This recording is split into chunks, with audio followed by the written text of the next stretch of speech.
बिस्मिल्लाहिर्रहमानिर्रहीम।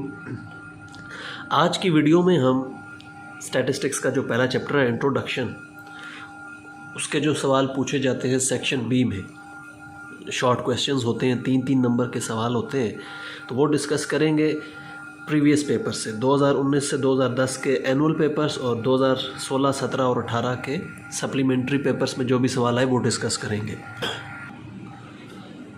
तो ये 2019 के पेपर का सवाल है, मैंने साथ मेंशन कर दिया।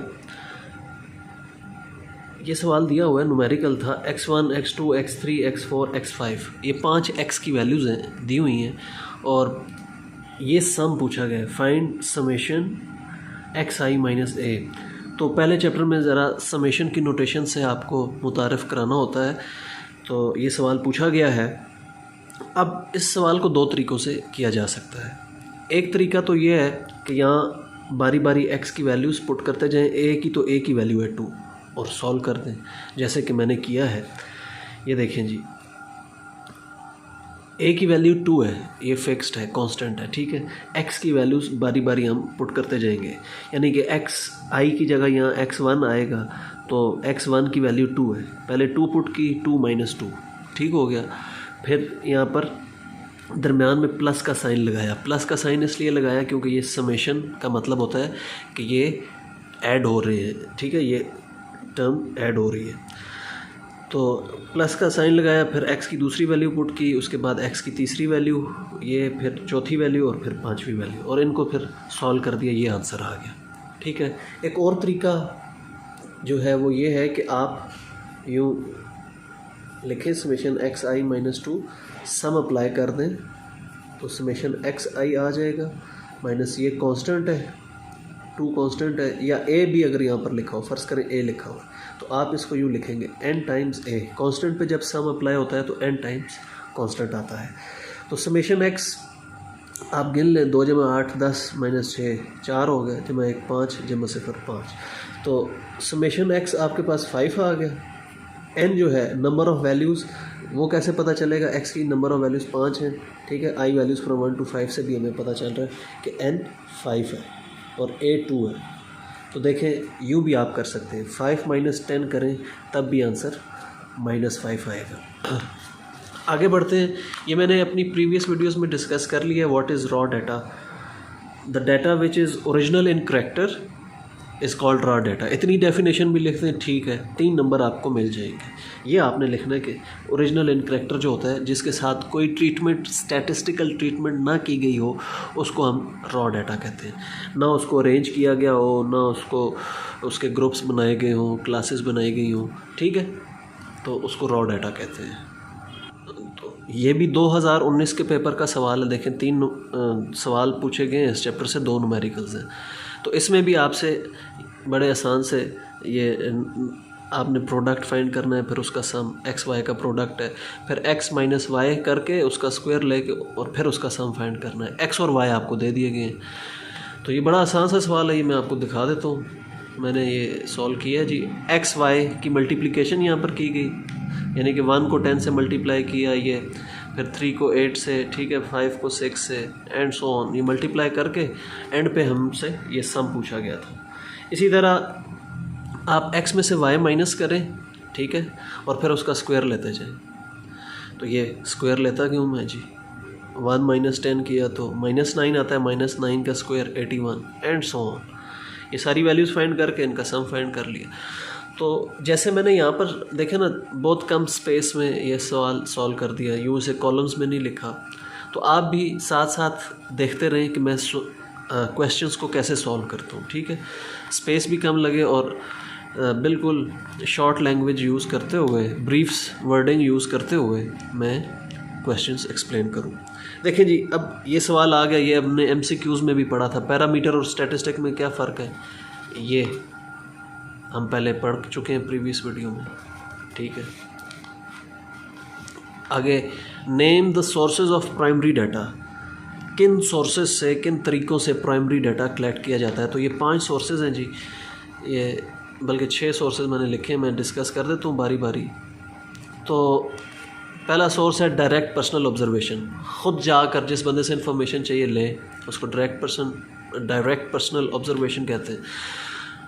इनडायरेक्ट ओरल इन्वेस्टिगेशन, इनडायरेक्टली, ठीक है जी, आप उससे इन्वेस्टिगेशन कर लें, किसी और बंदे को भेज दें उसके पास।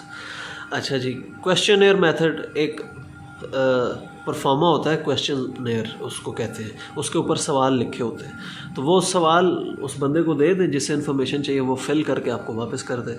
कलेक्शन थ्रू एनुमरेटर्स, आप कोई बंदे हायर करें, ठीक है, उनको तनख्वाह दें, ठीक है, और फिर उनके ज़रिए इंफॉर्मेशन ले लें। Collection through local sources, local sources होते हैं कि इलाके का कोई बड़ा है, कोई चौधरी है, कोई मलक है, उनसे कहें जनाब हमें इधर से इन्फॉर्मेशन चाहिए, लोग नहीं दे रहे इन्फॉर्मेशन, तो उनकी मदद से आप इन्फॉर्मेशन ले लें। या टेलीफोन करके या इंटरनेट के ज़रिए कोई मेल भेज के, ठीक है, तो आप इन्फॉर्मेशन कलेक्ट कर सकते हैं। ठीक हो गया जी, ये तमाम सोर्सेज हैं प्राइमरी डाटा के।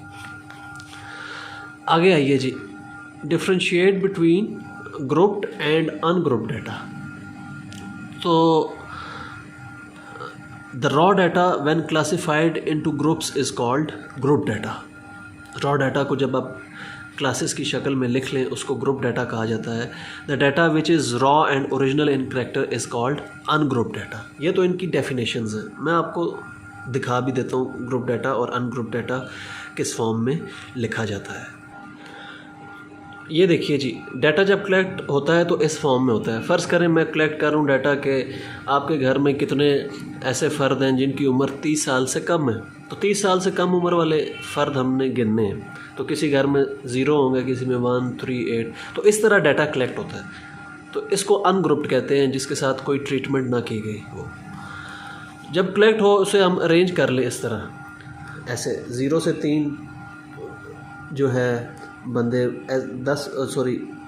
4 घर ऐसे हैं जिनमें 0 और 3 के दरमियान बंदे हैं। 4 से 7 8 घर ऐसे हैं जी, 12 ऐसे हैं जी, 3 ऐसे हैं। तो ये जो रेंज है, अरेंजमेंट हमने की है, क्लासेस बनाई हैं, ठीक है, इसको ग्रुप डाटा कहा जाता है। इसी डाटा से जब हम इस फॉर्म में कन्वर्ट करते हैं डाटा को, तो उसको ग्रुप डाटा कहा जाता है जी। तो 2018 का पेपर डिस्कस हो चुका। अब 2017 के पेपर में देखते हैं क्या पूछा गया। Differentiate between primary and secondary data. Again ये बात डिस्कस कर चुका हूँ। Originally collected from the prime source, जो डाटा प्राइम सोर्स से कलेक्ट किया जाए वो प्राइमरी डाटा है, जो प्राइम सोर्स से ना कलेक्ट किया जाए वो सेकेंडरी डाटा है। ठीक हो गया। आगे डिस्क्रीट और कंटिन्यूस वेरिएबल्स की डेफिनेशंस, ये हमने MCQs में भी पढ़ी थी, ठीक है, वही डेफिनेशन मैंने यहाँ पर लिखी हुई हैं, ये आप याद कर सकते हैं, बड़ी इजी है। जो है discrete variable only some selected values assume करता है इन अ रेंज, और ये जो है दैट एज्यूम्स एनी वैल्यू या all values in a range. ठीक है, ये फ़र्क है इन दोनों में। आगे जी, ब्रांचेस ऑफ स्टैटिस्टिक्स, ये 2016 का पेपर है। तो theoretical statistics, applied statistics, descriptive statistics, inferential statistics, तो ये ब्रांचेस आपने लिखनी होती हैं। ठीक है, स्टैट्स की ब्रांचेस हैं। आगे सवाल आया जी, पैरामीटर स्टैटिस्टिक, इसी पेपर में आया है। क्या फ़र्क होता है पहले ही मैं एक्सप्लेन कर चुका हूँ। अनग्रुप ग्रुप डाटा का सवाल 2016 के पेपर में आया था, 17 में भी आया है, ये 18 में आया है, तो ये मैं एक्सप्लेन कर चुका हूँ। 2015 के पेपर में वेरिएबल और कांस्टेंट, ये भी MCQs वाली वीडियोस में मैं डिस्कस कर चुका हूँ, वेरिएबल और कांस्टेंट में क्या फ़र्क होता है। तो वेरिएबल एक ऐसा फिनोमेना होता है जो चेंज होता है, ये अहम वर्ड है, changes with respect to time, place और इंडिविजुअल। और कांस्टेंट जो है ये चेंज नहीं होते। तो चंद मशहूर कांस्टेंट्स जैसे पाई एक कांस्टेंट है, ठीक है, ई जो है वो भी आप एक पढ़ते हैं, वो भी एक कांस्टेंट। तो आगे बढ़ते हैं जी। Sources of primary data discuss हो चुके हैं पहले। 2014 के पेपर पे चलते हैं। क्वांटिटेटिव वेरिएबल की एग्जांपल्स, ये मैंने 3 एग्जांपल्स लिख दी हैं, ठीक है। डिस्कशन डिटेल्ड स्टार्ट में मैं प्रीवियस वीडियोस में कर चुका हूँ, ठीक है जी। आपने जब वीडियोस देखनी है तो स्टार्ट से देखनी है, पूरी देखनी है, ताकि आपको इस चैप्टर की एक एक चीज़ पता चले। ये मैं डिस्कस कर चुका हूँ। डिस्क्रीट वेरिएबल क्या होता है, ये उसकी एग्जांपल्स 3 पूछी गई थी, तो 3 मैंने लिख दिए यहाँ पर। आगे जी, differentiate between descriptive and inferential statistics. तो ये डेफिनेशन है, branch of statistics which deals with collection, presentation and analysis of data is called descriptive statistics, and the branch which deals with making inferences about any population parameter on the basis of sample data is called inferential statistics। तो इनकी अक्सर definition आई होती है, तो ये आपने याद करनी है, या MCQs में भी बाज़ का ये पूछ ली जाती है। 2012 का पेपर देखिए जी, अगेन ग्रुप डाटा की डेफिनेशन पूछी हुई है, एक्सप्लेन हो चुकी है। अगेन देखिए जी, डिस्क्रिप्टिव इन्फ्रेंशियल स्टैटिस्टिक्स के बारे में पूछा गया। तो जो सवाल रिपीट हो रहे हैं, तो ये तो इनको आपने बहुत अच्छे अंदाज से पक्के तरीके से याद करना है, ठीक है। कुछ सवाल हैं जो एक दफ़ा सिर्फ आए हुए हैं, जैसे ये what are the functions of statistics. ये मुख्तलिफ फंक्शंस हैं, मैंने ये यहाँ पर लिख दिए हैं, ठीक है जी। These are the functions of statistics. आसान वर्डिंग में आपने इनको याद कर लेना है।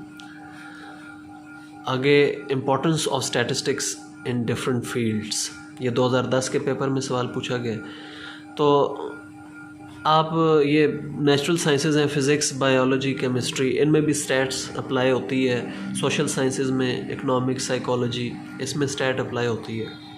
तो थोड़ा सा मैं बता देता हूँ बायो में कैसे अप्लाई होती है जी।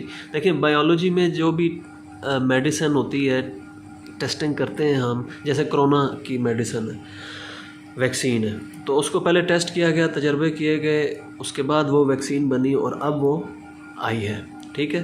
तो ये जो जब तजर्बे किए जाते हैं, उसका सारा रिकॉर्ड मेंटेन किया जाता है, ये एक्चुअली स्टैटिस्टिक्स ही कहलाता है। स्टैटिस्टिक्स की एक फील्ड है हाइपोथेसिस टेस्टिंग। तो उसमें पहले टेस्ट किया जाता है, डाटा लेके, सैंपल लेके, और फिर राय कायम की जाती है कि ये दवा जो है ये काबिल इस्तेमाल है या नहीं। तो ये जितनी भी साइंसेज हैं, उसके जो भी लॉज हैं, वो लॉज उसी वक्त बनते हैं कि पहले हम डाटा लें, कलेक्ट करें, उसको टेस्ट करें और फिर जो है वो अप्लाई करें। तो ये मुख्तलिफ ब्रांचेस हैं जहाँ पर स्टैट्स, मुख्तलिफ फील्ड्स हैं जहाँ पर अप्लाई होती है। तो एक लाइन में आप लिख भी सकते हैं। इकनॉमिक्स में कहाँ अप्लाई होती है जी? इकनॉमिक्स में जैसे कोई बिज़नेस है, तो बिज़नेस ऊपर जा रहा है, नीचे जा रहा है, तो वो सारा रिकॉर्ड आप मेंटेन करते हैं, तभी आपको पता चलता है। रिकॉर्ड मेंटेन ना हो फिर तो आपको कुछ पता नहीं होगा कि क्या चीज़ आ रही है, क्या चीज़ जा रही है। मुल्क के हिसाब से बात कर लें तो इंपोर्ट्स एक्सपोर्ट्स, कितनी हमारी इंपोर्ट्स होती हैं, कितनी एक्सपोर्ट्स होती हैं, तो वो सारी जब हम इंफॉर्मेशन का रिकॉर्ड रखते हैं, फिर ही हम जो है बेहतर डिसीजंस ले सकते हैं। तो स्टैटिस्टिक्स कह लें कि हर फील्ड में जहाँ जहाँ डाटा है वहाँ स्टैटिस्टिक्स है। आगे देखिए जी, दूसरा सवाल जो पूछा गया, differentiate between discrete and continuous variables. तफसील से इस पे बात हो चुकी। सप्लीमेंट्री पेपर्स पे चले जाते हैं। अगेन वही सवाल रिपीट हुआ है, 2018 का पेपर है, ताज़ा पेपर, ठीक है। Sources of primary data, 3 sources का कहा गया है यहाँ पर, और 2 लिमिटेशंस ऑफ स्टैटिस्टिक्स, ठीक है। मैंने यहाँ 3 लिख दी हैं ताकि कभी अगर 3 भी पूछ ले तो आप 3 भी आपको आती हों, ठीक हो गया। 2017 का पेपर देखिए, अगेन डिस्क्रिप्टिव और इन्फ्रेंशियल स्टैटिस्टिक्स का फ़र्क पूछा जा रहा है, ठीक है। तो यहाँ से अंदाज़ा हो रहा होगा कि क्या चीज़ इंपॉर्टेंट है क्या नहीं। ये अगेन उसी टाइप का एक न्यूमेरिकल आया है, आपको y = a + bx दिया हुआ है, ठीक है। समेशन x भी दिया हुआ है, a की वैल्यू, b की वैल्यू भी दी हुई है, y समेशन y पूछा हुआ है। यानी कि ये समेशन yi आपसे पूछा हुआ है। ये i वैल्यूज़ फ्रॉम 1 to 5 जो साथ लिख देता है ना, इससे आप थोड़ा कंफ्यूज हो जाते हैं। हालांकि आपने जो रिग्रेशन कोरिलेशन का चैप्टर पढ़ा है उसमें इस चीज़ से मैंने अपने स्टूडेंट्स को बताया हुआ था कैसे करते हैं इसको सॉल्व। बहरहाल दोबारा बता देता हूँ। देखिए, सम अप्लाई होता है कांस्टेंट पे, तो इस सम को अप्लाई करेंगे इस कांस्टेंट पे तो n टाइम्स ये कांस्टेंट आ जाएगा, ये कोफिशिएंट है, ये बाहर चला जाएगा, सम इसके साथ आ जाएगा, ठीक है। तो ये देखें जी, मैंने यही काम किया है। कांस्टेंट पे सम अप्लाई हुआ तो n times constant plus b बाहर आ गया, सम इसके साथ आ गया। अब हमने जस्ट वैल्यूज़ पुट करनी है। तो n कैसे पता चला क्या है? ये जो दिया होता है ना, i वैल्यूज़ फ्रॉम 1 to 5, ये ऊपर वाली वैल्यू जो होती है ये n होता है। तो एन की वैल्यू पुट कर दी, ए की वैल्यू दी हुई थी सवाल में, बी की भी दी हुई थी, समेशन एक्स की भी दी हुई थी, सारी वैल्यूज़ पुट की। ये ज़्यादा से ज़्यादा 10 सेकंड लगते हैं इस सवाल में और कंप्लीट हो जाता है। आगे चलते हैं। लें जी, इस सवाल की मैं बड़ी तलाश कर रहा था कि ये भी कभी पूछा जाए, तो पूछ लिया गया। सोर्सेज ऑफ सेकेंडरी डाटा भी पूछ लिया गया जी 2016 के पेपर में। तो ये फेडरल ब्यूरो ऑफ स्टैटिस्टिक्स यहाँ से भी लिए जा सकते हैं, स्टेट बैंक ऑफ पाकिस्तान यहाँ से डाटा लिया जा सकता है, chambers of commerce, universities, magazines, internet से। मैंने मुख्तलिफ सोर्सेज लिख दिए हैं। कुछ इनमें से ऑफिशियल इदारे हैं, कुछ प्राइवेट हैं, कुछ सेमी गवर्नमेंट के इदारे हैं, सारे मैंने थोड़े थोड़े यहाँ पर मेंशन कर दिए। तो ये सारे के सारे सेकेंडरी डाटा के सोर्सेज हैं। सेकेंडरी डाटा क्या होता है? जो सेकंड हैंड इंफॉर्मेशन होती है। ये वो इदारे हैं जो कलेक्ट कर लेते हैं डाटा, इनसे फिर जाके कलेक्ट किया जाए तो ये सेकेंडरी डाटा कहलाता है। अब इसका नाम फेडरल ब्यूरो ऑफ स्टैटिस्टिक्स के बजाय पाकिस्तान ब्यूरो ऑफ स्टैटिस्टिक्स हो चुका है, तो आप इसको ठीक कर लें, पाकिस्तान ब्यूरो ऑफ स्टैटिस्टिक्स। तो ये था जी पहला चैप्टर, हमने सारे पेपर्स डिस्कस कर लिए। उम्मीद है अब आप ये अच्छे अंदाज से तैयार कर लेंगे।